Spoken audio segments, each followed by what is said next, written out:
Hello everyone. Welcome to our YouTube channel, The World Times News by AI. So let's start the video. Ben Robert Smith is proud of his actions in Afghanistan, the former Australian soldier said in his first comments since a judge ruled claims he committed war crimes were true.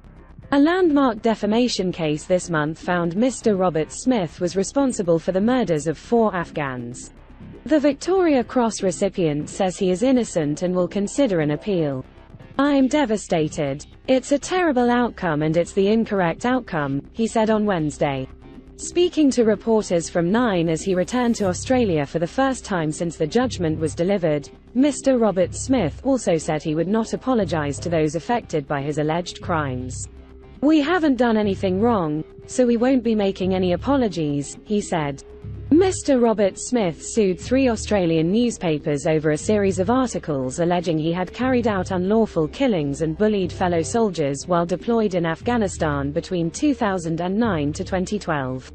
But federal court judge Anthony Basanko threw out the former Special Forces corporal's case against The Age, the Sydney Morning Herald, and the Canberra Times, ruling it was substantially true that Mr. Robert Smith had murdered unarmed Afghan prisoners and civilians, and bullied peers. The 44-year-old, who remains Australia's most decorated living soldier, was not present for the civil court ruling, having spent the days leading up to it on the Indonesian resort island of Bali. A top soldier's defamation case rocks Australia. Will Australia see a war crimes reckoning?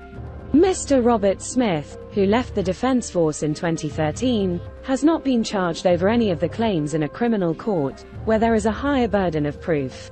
None of the evidence presented in the civil defamation case against Mr. Robert Smith can be used in any criminal proceedings, meaning investigators must gather their own independently.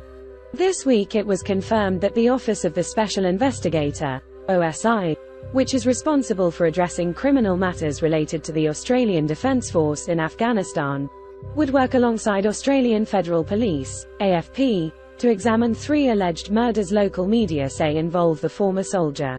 The killings allegedly took place at a compound codenamed Whiskey 108 and in the southern Afghan village of Darwin.